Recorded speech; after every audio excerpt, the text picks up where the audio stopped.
একটি গ্রামে দুই মাথাওয়ালা ভূতের ভীষণ উপদ্রব ছিল। গ্রামবাসীরা ওই ডাইনিকে দেখে সকলেই ভীষণ ভয় পেত। রাত্রেবেলা ডাইনির ভয়ে গ্রামবাসীরা বাড়ি থেকে বেরোনোও বন্ধ করে দিয়েছিল। তারা সব কাজ সন্ধ্যের আগেই সেরে রাখত। গ্রামবাসীদের মধ্যে একদিন একটা কথা রটে, সেটা হলো যদি বাড়ির দেওয়ালের গায়ে কেউ মেহেন্দি দিয়ে হাতের ছাপ লাগিয়ে দেয়, তাহলে সেই বাড়িতে আর ওই ডাইনি কখনোই আসবে না। কারণ ডাইনি সত্যি মেহেন্দির গন্ধ সহ্য করতে পারত না। সেই কারণে গ্রামবাসীদের এই বুদ্ধি কাজে আসে।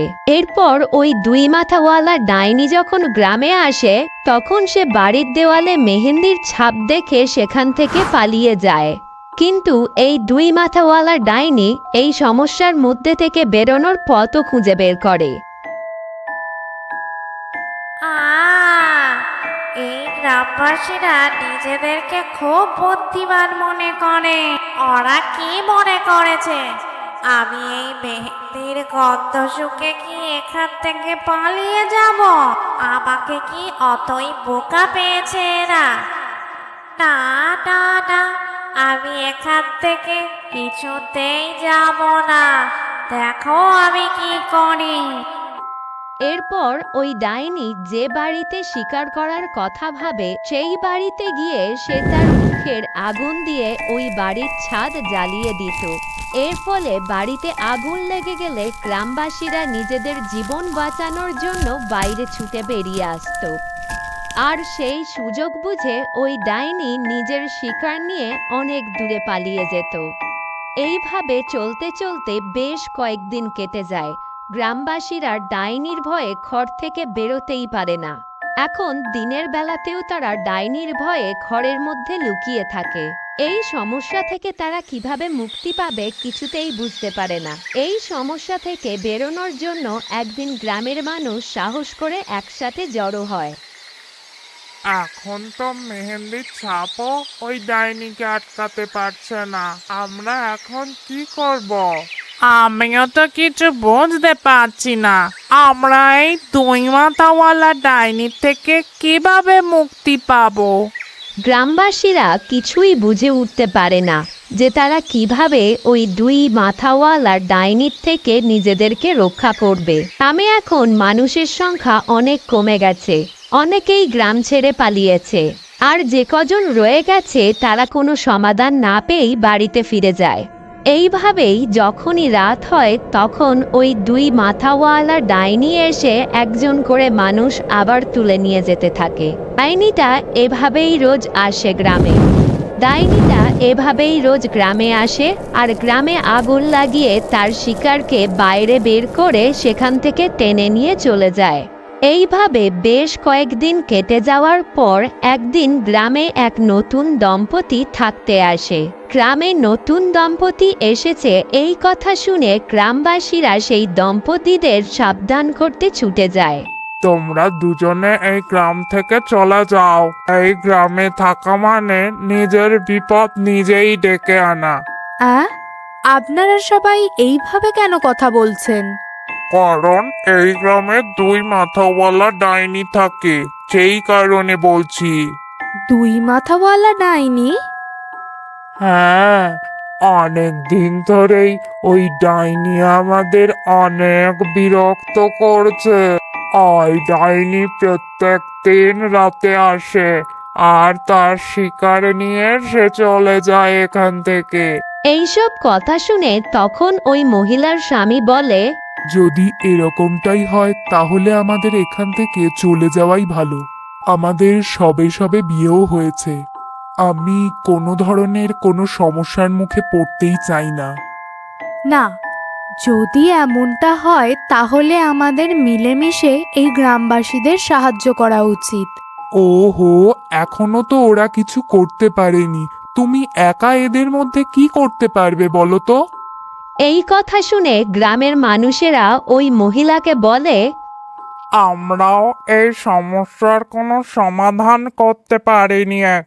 আমরা সকলেই চাই ওই ডাইনির হাত থেকে মুক্তি পেতে, কিন্তু ওই ডাইনির শক্তি দিন দিন আরো বেড়ে যাচ্ছে। আপনাদের দুজনের জন্য এটাই মঙ্গল হবে। আপনারা এখান থেকে চলে যান। আমরা আর কি করতে পারি? কোথাও যাওয়ার জায়গাও নেই। আমাদের এখানেই থাকতে হবে। আমরা চাই না আমাদের জন্য আপনাদের কোনো সমস্যা হোক। যদি সমস্যা হয়েই থাকে তাহলে এর কোনো না কোনো সমাধান তো আছেই।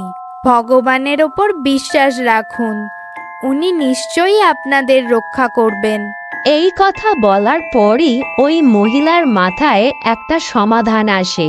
মহিলাটি গ্রামবাসীদের বলে, আমি শুনেছি এই গ্রামের বাইরে পাহাড়ের কাছে নাকি একটা শিব মন্দির আছে। আমাদের ওখানেই যাওয়া উচিত। কে জানে যদি কোনো রাস্তা বেরিয়ে আসে। গ্রামবাসীরা তখন ওই মহিলার কথা মেনে নেয়। তারপর ওই মহিলার সাথে শিব মন্দিরে যাওয়ার জন্য রওনা দেয়। সকলে গ্রামের বাইরে ওই পাহাড়ের চূড়ায় শিব মন্দিরের কাছে যেতে থাকে। কিছু সময়ের মধ্যেই তারা ওই পাহাড়ের চূড়ায় পৌঁছে যায়। সেখানে গিয়ে ভগবান শিবের কাছে সকলে মিলে ওই ডাইনির হাত থেকে মুক্তি পাওয়ার জন্য প্রার্থনা করতে থাকে। এইভাবেই রাত হয়ে যায়। গ্রামবাসীরা ওই মন্দিরেই থাকার কথা ভাবে। এখন তো রাতও হয়ে গেল। আমরা মনে হয় এখানে সুরক্ষিতই আছি, কিন্তু এভাবে কতক্ষণই বা এখানে থাকবো? আমাদের গ্রামে তো ফিরতেই হবে। ওখানেই তো আমাদের সবকিছু। কিন্তু ওই ডাইনি গ্রামে আমাদের খুঁজে না পেয়ে এখানেও তো চলে আসতে পারে। হে ভগবান, তখন কি হবে? এইসব কথা শুনে তখন ওই মহিলা গ্রামবাসীদেরকে বলে, তোমরা ভয় পেও না, আজকের রাতটা আমরা এখানেই বরং কাটাই। গ্রামবাসীরা তখন কোনো উপায় না দেখে মহিলার কথা মতো এই মন্দিরে থাকতে রাজি হয়ে যায়।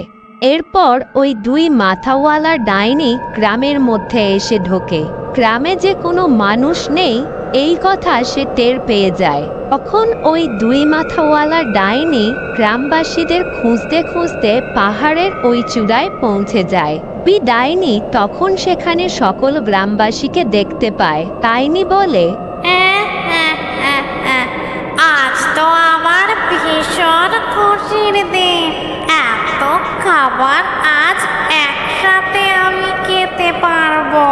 আজ আমি পুরো পেট ভরে খাবো।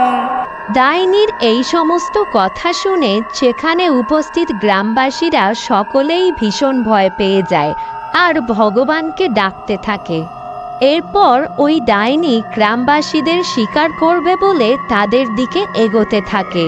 তখনই ওই ডাইনি মন্দিরের মধ্যে প্রবেশ করতে যাবে, ঠিক তখনই কোনো এক অদৃশ্য শক্তি তাকে আটকে দেয়। ডাইনি তখন ছিটকে গিয়ে মাটিতে পড়ে যায়।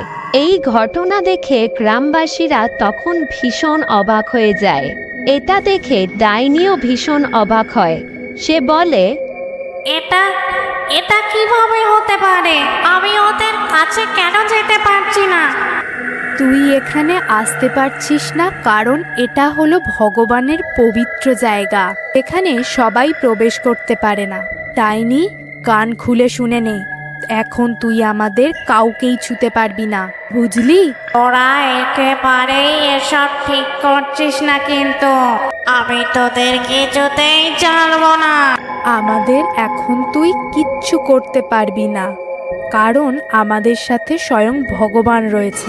তুই এখান থেকে চলে যা, নইলে তোকে আরো বড় সাজা পেতে হতে পারে। এই কথা শুনে ওই ডাইনি ভয় পেয়ে যায়। তারপর নিজের জীবন বাঁচাবার জন্য সেখান থেকে পালিয়ে যায়। ডাইনিকে চলে যেতে দেখে গ্রামের মানুষ ভীষণ আনন্দিত হয়। তারপর সকলে মিলে ওই নবদম্পতিকে অনেক আশীর্বাদ করে আর ধন্যবাদও জানায়। এরপর সকল গ্রামবাসীরা তাদের নিজেদের গ্রামে আবার ফিরে আসে। গ্রামে ফিরে গ্রামবাসীরা সকলে সিদ্ধান্ত নেয় তারা গ্রামের মধ্যে একটা মন্দির প্রতিষ্ঠা করবে। আর কিছুদিনের মধ্যে সেই মন্দিরও প্রতিষ্ঠা হয়ে যায়। এর ফলে আর কোনো অশুভ শক্তি কোনোদিনই গ্রামে প্রবেশ করতে পারে না। আর এই নবদম্পতিও গ্রামবাসীদের সাথে সুখে শান্তিতে আনন্দে দিন কাটাতে থাকে।